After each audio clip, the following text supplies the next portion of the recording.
pagdadasalan niyo po si Mama Mary ng banal na rosaryo at bago po kayo mag-umpisa ng rosary, magbabasa rin po tayo ng ating banal na ebanghelyo. Laking numero ay tawag po dito ay chapter at ang maliliit naman po ay verse.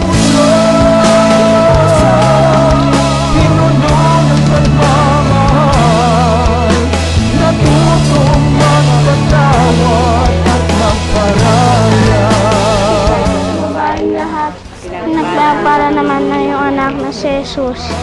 Salamat at may liwanag.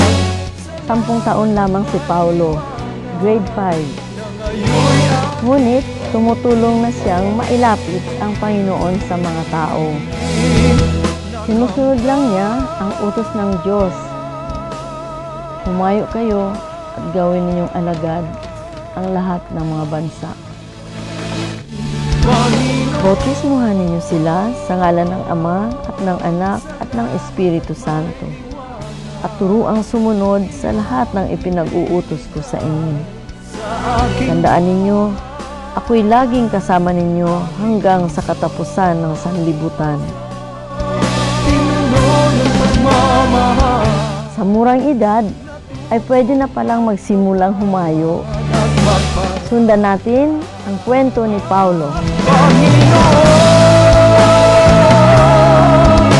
Salamat at may liwanag, iyong ibinigay sa aking buhay. Ako po, nung bata po ako ay makulit po na bata, hyper po na bata. Halos lahat ng nakaguluhan na sa akin na po. At dahil po dati, nangungulit ako, inistorbo po mga kaklase ko habang nagsusulat. Samantalang po ako, hindi po ako nagsusulat sa school po. Nakikipag-away po ako ng walang kadahilanan. Nung nag-enroll na po siya noong nursery po, nasa mga 5 years old na po siya, napansin din po ng mga teacher niya na siya ay sobrang likot. At hindi po mapaupo ng maayos sa upuan, takbo ng takbo, nangaaway po ng mga kaklase niya, mainitin po ang ulo, at lagi pong hindi nakikinig sa school, tapos hindi rin po siya nagsusulat.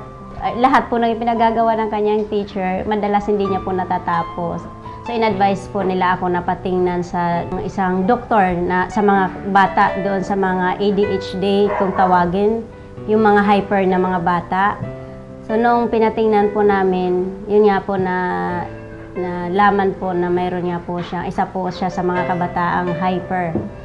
So kasi nga po simula din ng 1-year-old po siya, nahirapan na po ako sa kanyang mag-alaga dahil sobrang likot nga po siya, minsan umaakyat kung saan-saan. So, inirekomenda po nila na maghanap po kami na magte-therapy sa kanya. So, sa madaling salita po, nag-therapy po siya ng 2 years.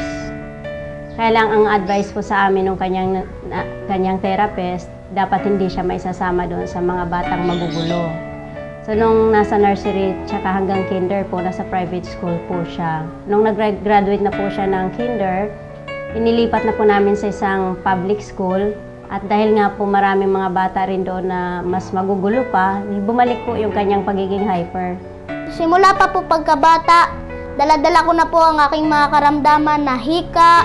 Ang sakit po ng nararamdaman ko, mahirap po yung hika at saka napakatigas po ng ubo. Si Paulo po, simula nung pagkabata niya, siya po ay sakitin. Isa po doon sa kanyang karamdaman, siya po ay isang batang asthmatic. Katunayan nga po, hindi kami nawawalan ng gamot sa bahay. Lagi po kaming may stock para sa kanyang hika.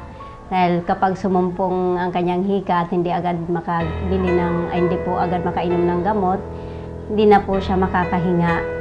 At hanggang po sa medyo lumalaki na rin siya, dala-dala pa rin po yung kanyang hika na sakit. Maiitim po siya na malalaki. Tapos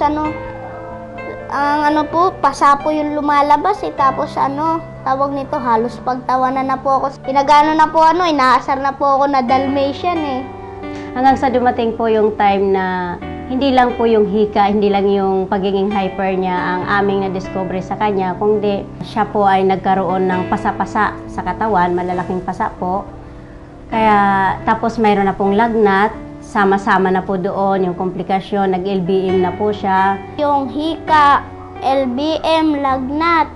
Kaya napilitan po kami na dalhin sa ospital para patingnan. At pagdating po namin sa ospital, sabi kaagad ng doktor, kailangan i-confine dahil po na dehydrate na po siya. Dahil bali 3 days na po siyang nag-LBM at saka sumusuka din.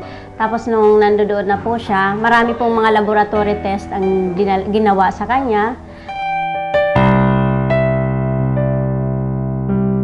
Nung sinabi po ng doktor, talagang hindi ko po maiwasan na tumulo na po yung luha ko nung sabihin niya na si Paulo ay may leukemia.